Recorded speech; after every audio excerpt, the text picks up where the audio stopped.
In my last video, we featured EVA Air, a popular choice among Filipino travelers heading to North America. In this video, we're flying with another Taiwanese airline, but this time, it's the flag carrier, China Airlines. Join me as we fly Taiwan's largest airline in economy class from Manila to Taipei.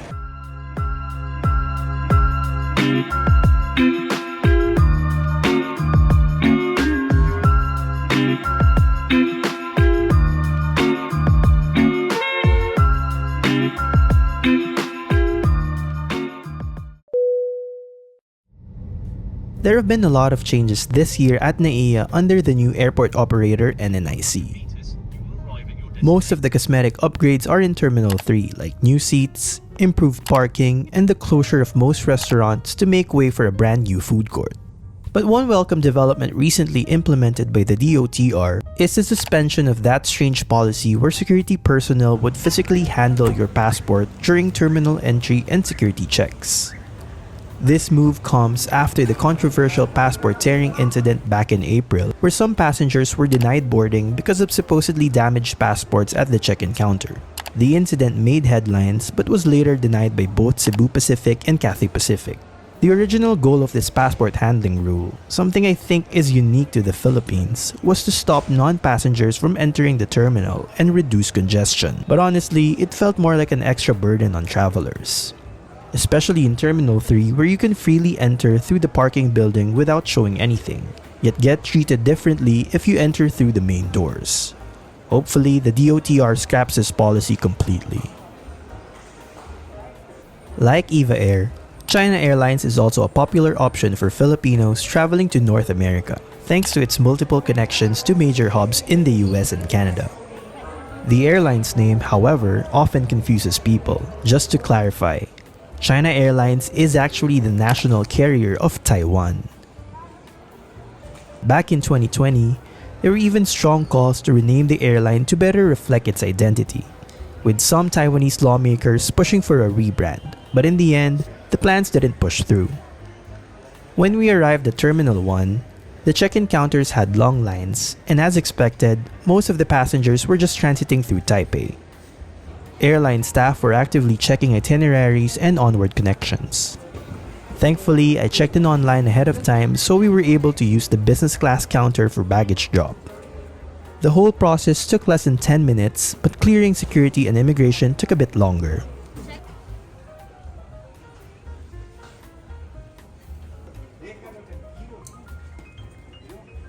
During my last visit, I mentioned how difficult it has become to access the PAGSS lounge.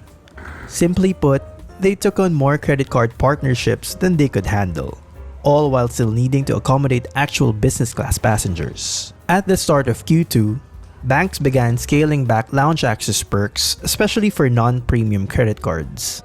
That helped reduce the crowd a little, but not enough to truly ease the congestion. The conversation really picked up when PAGSS announced that starting May 1, they would no longer honor credit card access at their Terminal 3 lounge.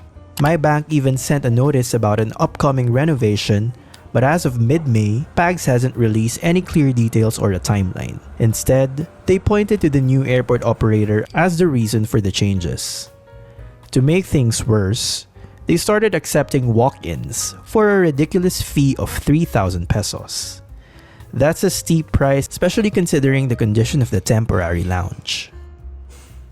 Thankfully, the lounge here at Terminal 1 is unaffected, for now.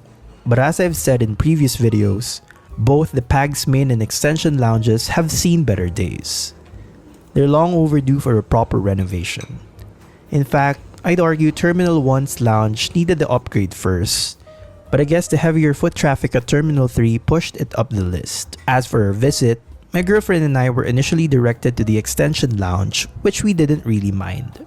It offers the same food and drinks, just without the bar and private restrooms. To our surprise, the receptionist came over later to let us know that there was now space available in the main lounge.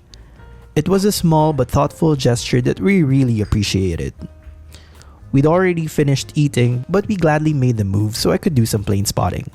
The views here are much better.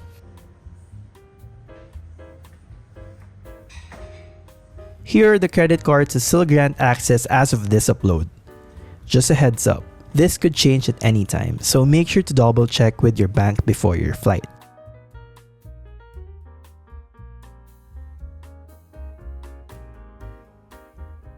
If you're new to the channel, my name is Earl and welcome to Biyahe Menes. I do trip reports and airport lounge tours. If you love aviation content, please consider subscribing. Our aircraft for today's flight is a 19-year-old China Airlines Airbus A330-300 sporting the SkyTeam livery, registration Bravo 18311.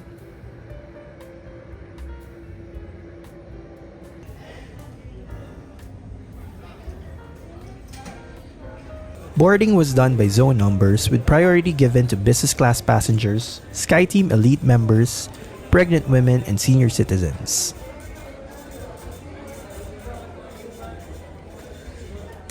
Thank you.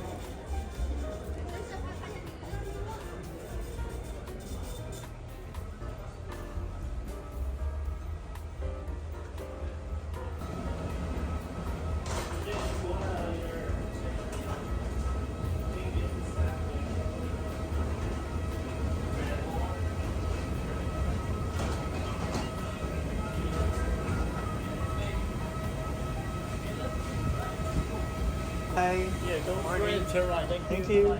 Please allocate your attention to your personal belongings. If you would like to use your mobile phones and electronic devices during the flight, please switch to flight mode and turn. Welcome on board China Airlines Flight CI702 bound for Taipei. Economy class is arranged in a 242 configuration and my seat for today is 31K. One of the perks of an older cabin interior is the plush seat padding and spacious legroom, so comfort definitely isn't an issue here. The tray table is wide and can slide back and forth, but you can't fold it in half. On the left side, there's a coat hook and a hidden vanity mirror.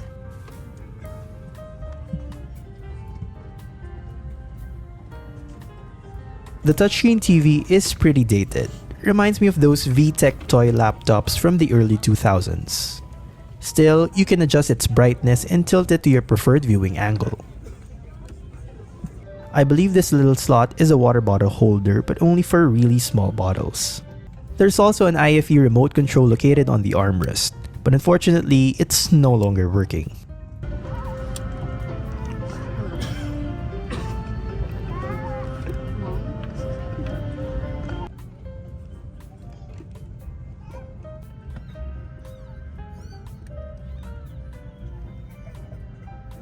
In the seat back pocket, you'll find the safety card, a Pokemon-themed air sickness bag, a Sky Boutique duty-free magazine, and the E-Mall magazine.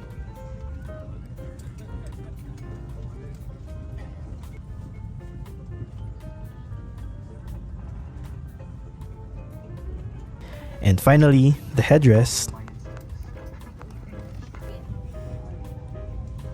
You can move it up and down and fold the sides inward for extra comfort.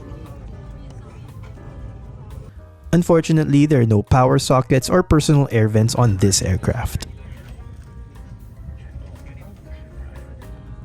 The cabin crew went around distributing pillows and blankets to passengers who wanted them. The pillowcase felt like the scratchy, disposable material you find on PAL flights, but the blankets were thick and good quality.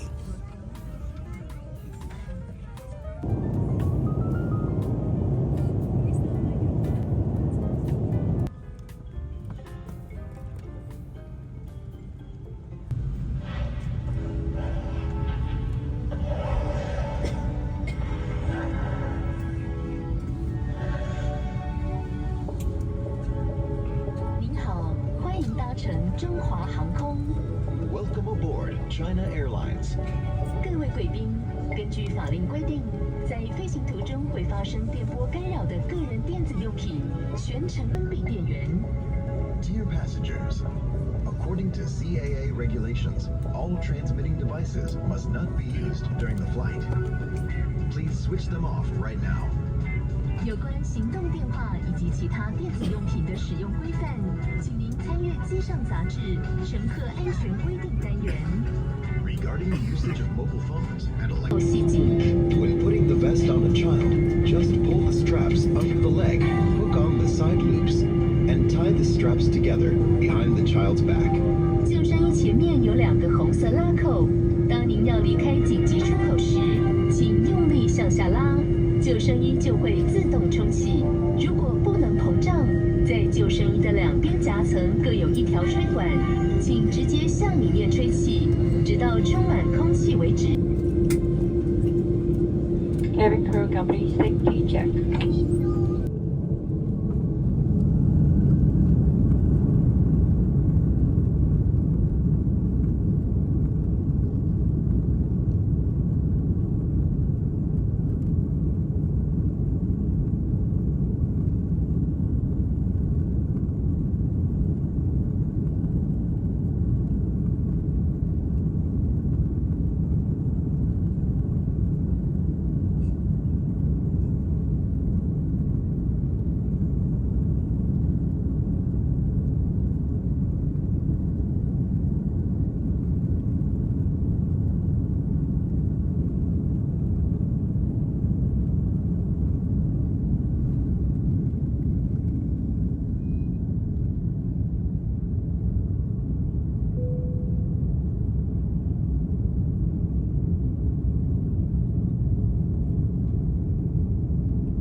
I was pleasantly surprised by China Airlines in-flight entertainment, especially considering how old the setup is. Despite its age, the touchscreen responds well. The content selection is decent, offering a mix of new and classic Hollywood movies, Asian cinema and music, though it's still not as extensive as what you get on Cathay Pacific or Singapore Airlines.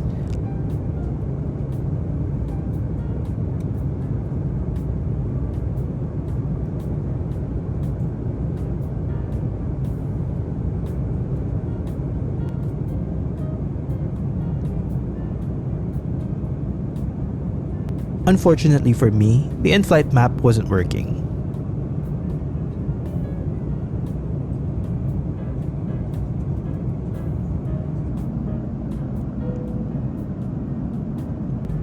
About 25 minutes after takeoff, the cabin crew quickly started the meal service. There was only one main course option on this flight: chicken rice with vegetables. The tray also included a cold noodle salad, a bottle of water, and a butter cookie for dessert. China Airlines collaboration with Wu Tea.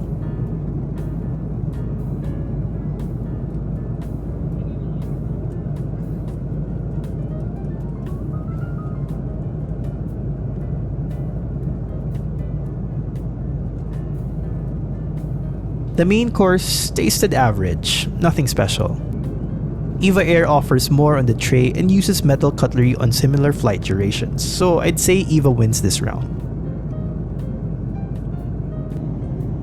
After a while, the cabin crew came around offering coffee or tea. I chose coffee, and it was just okay.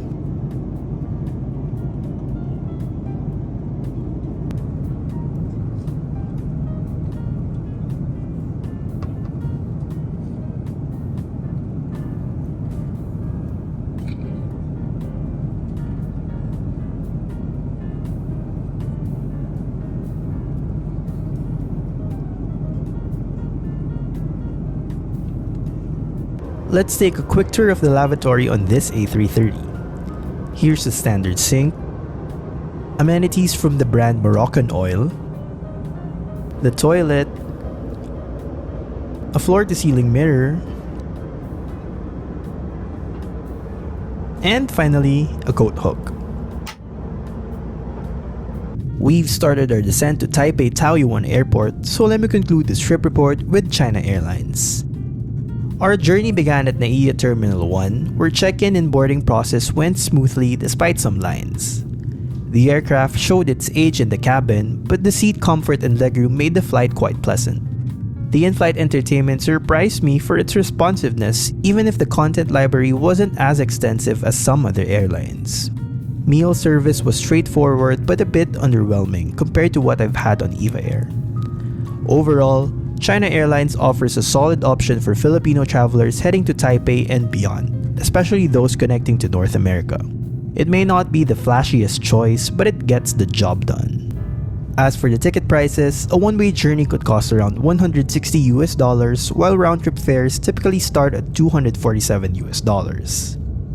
However, you might score cheaper deals during seat sales or bank travel fares. Thank you so much for joining me on this trip report. If you enjoy the content, please leave a like and consider sharing this video with your family and friends. I'd love to hear your thoughts on this China Airlines trip report in the comment section below. Don't forget to hit the subscribe and bell buttons so you stay updated and never miss out on future content. I look forward to having you again in my next video. Welcome to Taipei. 谢谢。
谢谢。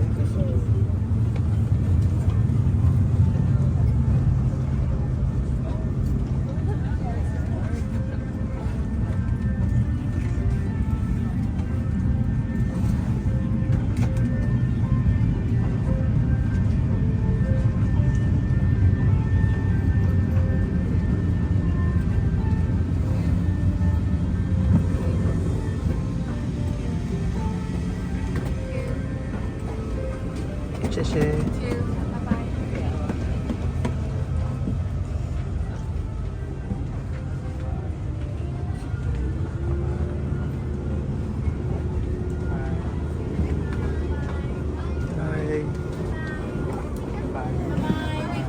拜，谢谢。谢谢，拜拜。